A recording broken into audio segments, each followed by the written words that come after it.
संसार का हित करने वाला, लोक परलोक में हित करने वाला क्या है? लिख लो श्लोक। राम, ये कृष्ण भगवान का वचन है। राम नाम सदा पुण्यम नित्यम पठति यो नरः। जो राम नाम का नित्य पाठ करता, उच्चारण करता, अपुत्रो लभते पुत्रम सर्व काम फलप्रदम। यदि पुत्रहीन है तो पुत्र मिल जाएगा, सारी कामनाएं पूरी हो जाएंगी। मंगलानि गृहे तस्य सर्व सौभाग्य सौख्यानि भारत। अहोरात्रं च येनोक्तम राम इत्यक्षरद्वयम्। उसके घर में सारा मंगल हो जाएगा, सब सुख आ जाएंगे जिसने दिन रात राम नाम का उच्चारण कर लिया, कीर्तन कर लिया। गंगा सरस्वती रेवा यमुना सिंधु पुष्करे केदारे तूदकम पीतम राम इत्यक्षरद्वयम्। उसने गंगा सरस्वती नर्मदा यमुना सिंधु पुष्कर केदार सब में स्नान कर लिया, सबका जल पी लिया जिसने राम नाम का कीर्तन कर लिया। अतिथे पोषणं चैव सर्वतीर्थावगाहनम सर्व पुण्यम समाप्नोति राम नाम प्रसादता। उसने अतिथियों का पोषण कर लिया, सब तीर्थों में स्नान कर लिया और उसने संपूर्ण पुण्य कर्म कर लिए जिसने राम नाम का स्मरण कर लिया। सूर्य पर्वणि कुरुक्षेत्रे, उसने सूर्य ग्रहण के समय कुरुक्षेत्र में और कार्तिक की पूर्णिमा को वहां जाकर क्रौंच पर्वत पर कार्तिकेय जी का दर्शन कर लिया जिसने राम नाम का उच्चारण कर लिया। न गंगा न गया काशी नर्मदा नैव चुस्परम सदृशम राम नाम नस्तु न भवन्ति कदाचन।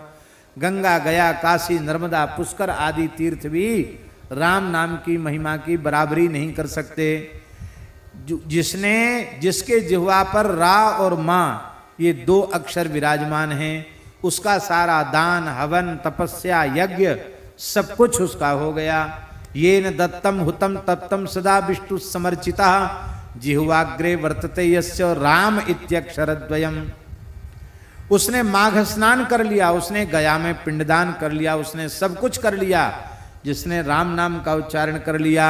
माघ स्नानम कृतं तेन गयायाम पिंडपातनम सर्वकृत्यम कृतं तेन यौनोक्तम राम नामकम। उसके सारे पापों का प्रायश्चित्त हो गया। प्रायश्चित्तम कृतं तेन महापातकनाशनम तपस्तप्तम च यौनोक्तम राम इत्यक्षरद्वयम्। और सुन लो, चत्वारः पठिता वेदा, चारों वेदों का पाठ हो गया। सर्वे यज्ञाश्च याजिता, सारे यज्ञ हो गए। त्रिलोकी मोचिता तेन राम इत्यक्षरद्वयम्। उसने तो तीनों लोगों को मुक्त कर दिया जिसने राम नाम का उच्चारण कर लिया। इसलिए हे अर्जुन, इस धरती का सबसे बड़ा तीर्थ राम नाम ही है। भगवान श्री कृष्ण कह रहे हैं, अर्जुन धरती का सबसे बड़ा तीर्थ राम नाम है। राम सहज श्वास तीर्थ बहे सहजो जो को न्याय पाप पुण्य दो जरे हरिपद पहुँचे जाए। ऐसी राम नाम की महिमा है। अर्जुन ने पूछा, महाराज एक बात और बता दो, अब फिर हमारा समाधान हो जाए। बस 2-3-4 श्लोक और बोल देते हैं, बस एक बात और बता दो। क्या? बोले अभी तो द्वापर चल रहा है, आपका धराधाम छोड़ते ही, आपके धराधाम छोड़ते ही कलयुग आ जाएगा। सर्व साधन बाधक, सारे साधनों को नष्ट करने वाला कलयुग आ जाएगा।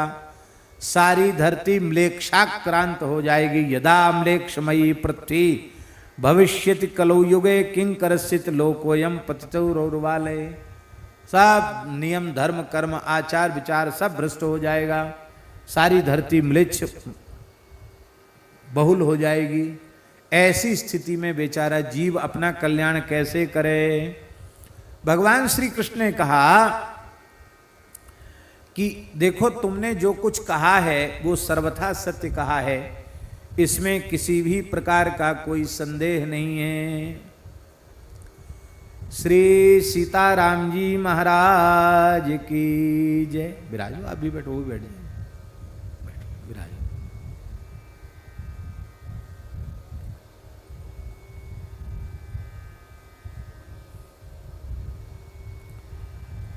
आज हम 2-3 दिन से याद भी कर रहे थे मदन मोहन दास जी को। हम कि इनका